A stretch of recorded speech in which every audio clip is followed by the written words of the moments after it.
I use my dead brother's spirit to drive for me at nights. I am a truck driver. I wanted overtime payments to pay for debts. So you will be asleep over the nights and the spirit will be working for you. So this is when I started to be with this evil mind, evil thoughts of wanting to kill my brother. So I went to another Sangoma on my own.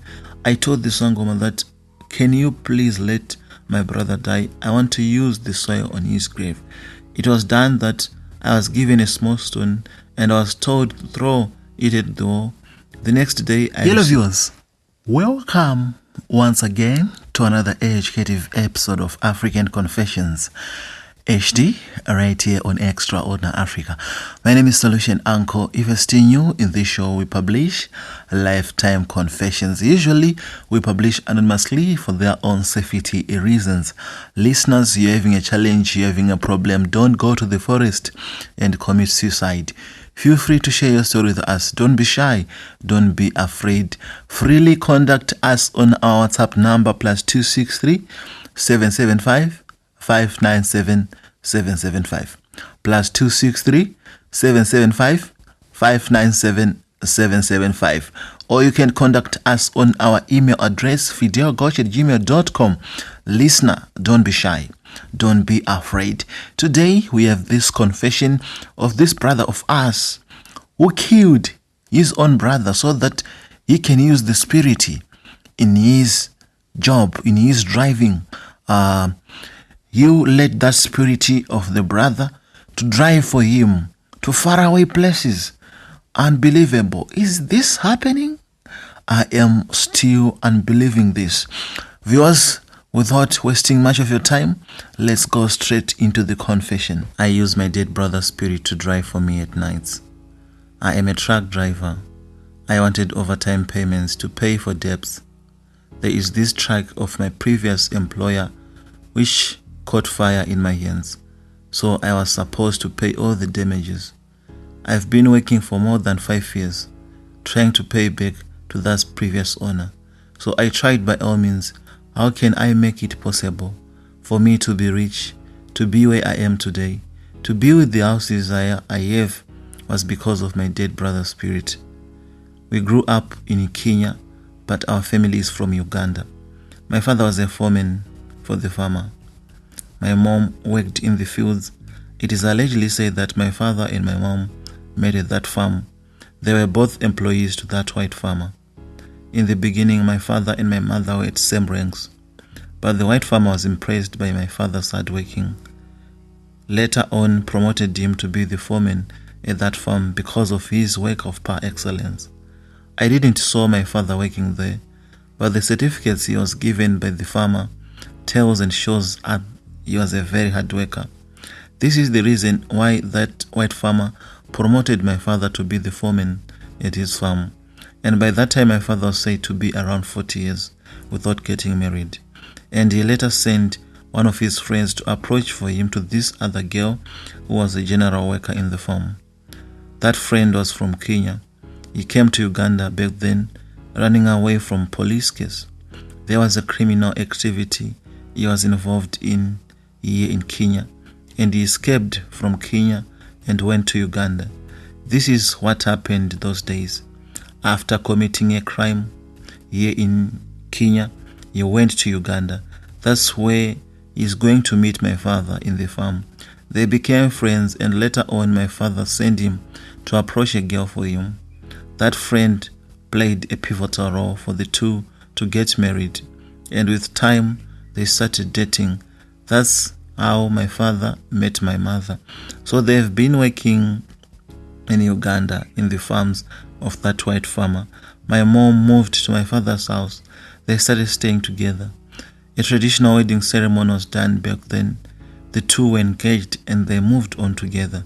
That's how my parents married each other. So in Uganda they have 2 children, my elder sisters. Then the white farmer chose to move from Uganda because of losses. He gave all the workers some money as thanks so that they can start their small businesses. They can move to where they want. They worked at another farm. This friend of my father moved back to Kenya and they started communicating, writing letters to each other. That same friend of my father told him to come to Kenya, and that's how our family moved from Uganda to Kenya. My 2 elder sisters were born in Uganda, but me and my young brothers were born when our parents were here in Kenya. It was a very difficult time trying to cope up with Kenya for my parents. We grew up with they grew up with their friends, with their environment, but everything has changed. It was very difficult for my sisters to cope up with this new environment of Kenya. They grew up in Kenya, and being in Kenya was something to them. We later on, born here, we started going to school just like other kids. We were all educated. We started going to piece jobs, doing everything we wanted. After that, we stopped going to school. Thanks to my father. My father at least managed to let me be with a driver's license. By the time I took the driver's license, my father was very sick. I still remember his words were saying, "I let you to be with this driver's license so that you can take care of your siblings, you can take care of your sisters, you can take care of your mother. Don't forget that we are not originally from Kenya. We are from Uganda, and something might happen, something might happen in future, and you need to return back to Uganda. That's where we belong. Know that." So the time there was enough of neighbors, that's when I started deciding that we should move back to our country of origin. This is happening after that friend of our father is no more again. There was no one to represent us. So my siblings and my mother returned back to Uganda. I remained here in Kenya searching for a job. I still remember starting by driving a taxi, and later on I managed to find this job of driving this solid truck. So as drivers, we moved to different countries, especially in the Eastern and Central African region. I have been to Democratic Republic of Congo. I have been to Eswatini. I have been to Somalia. I have been to Rwanda. I have been to Ethiopia. I have been to Tanzania. I have been to Congo, Brazzaville. I have been to many African countries. And moving to those countries, you meet different people. Sometimes you could be having a breakdown, and sometimes someone is also having a breakdown. This is what it is. And I still remember in Ethiopia, I met this man who has a car which is a broke down. It was a place not safe for someone to be alone. So I parked my truck in front of his. I was with him the next night till the breakdown car and the wrecker came, also the mechanics came. Then I continued with my journey. So we started knowing each other. We became close friends. He was from Togo. He has done a lot in Togo. He has houses. This is because of overworking. As people became close, he later disclosed to me that which made him to be able to do that.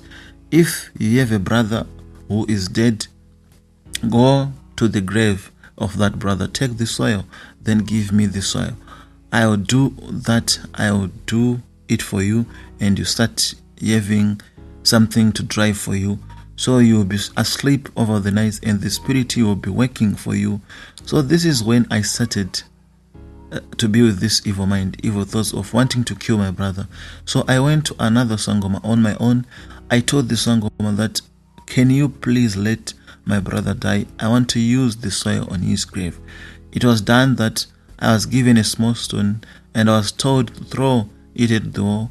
The next day I received the news that your brother is drowned in water. I was not shocked. I prepared everything. I sent money for the coffin. I brought food and went to Uganda for the funeral. The funeral was done, and later on I took the soil from the grave and I gave it to that fellow driver. He did what he did, and now the spirit of my brother comes in form of any animal and drive for me at night. It is done by a lot of drivers. So this is what I did.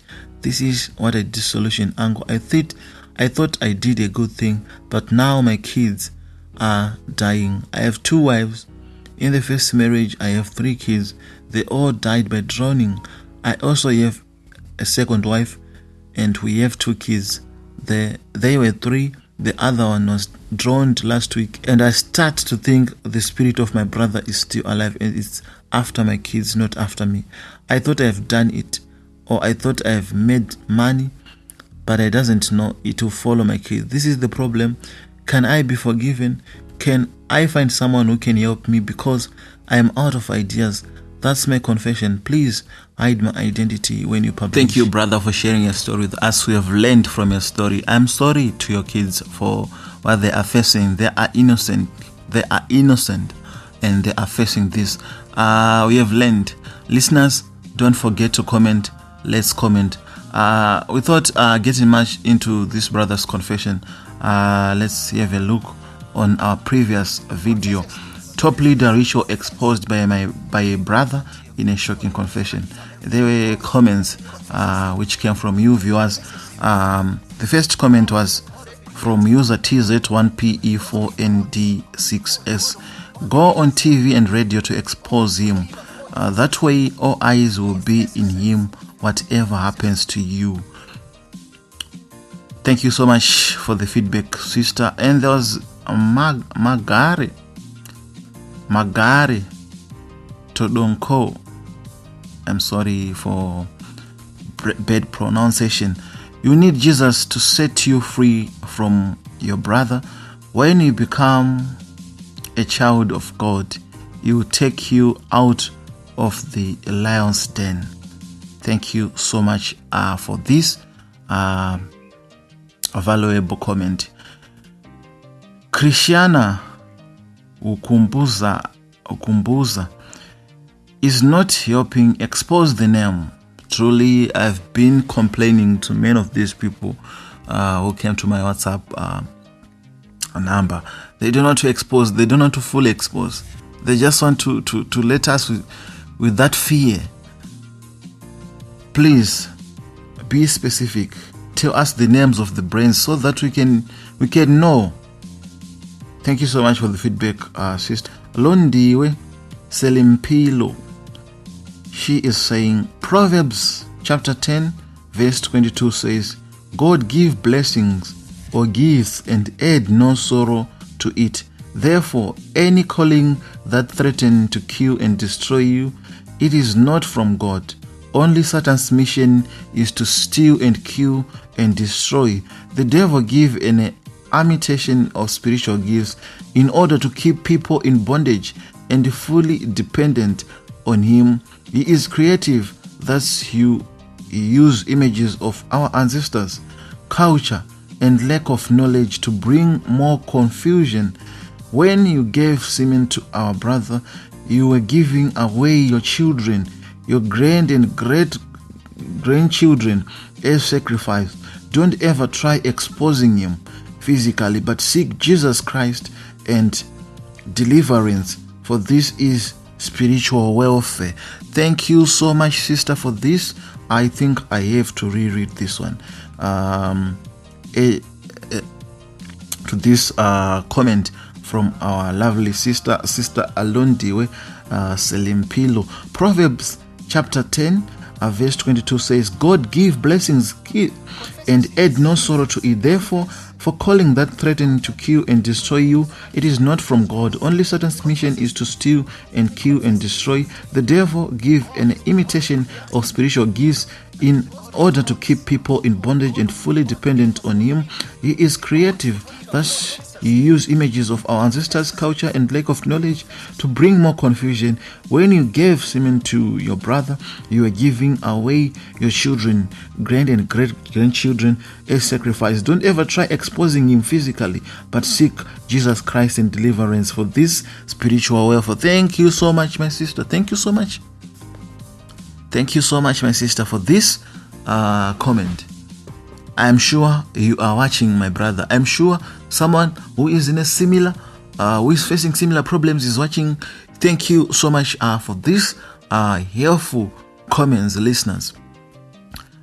Going back to our brother's story, you need to confess in front of your relatives. Tell them the truth. Find a God-fearing church. Start fasting. Start knowing that there's Jesus Christ. Yes, that's it. Listener, you're having a difficult time. Don't ever go to the forest to commit suicide. Feel free to share your story with us. Feel free to share your story with us. God is the creator, the father of father, the chief of chiefs. He will not let us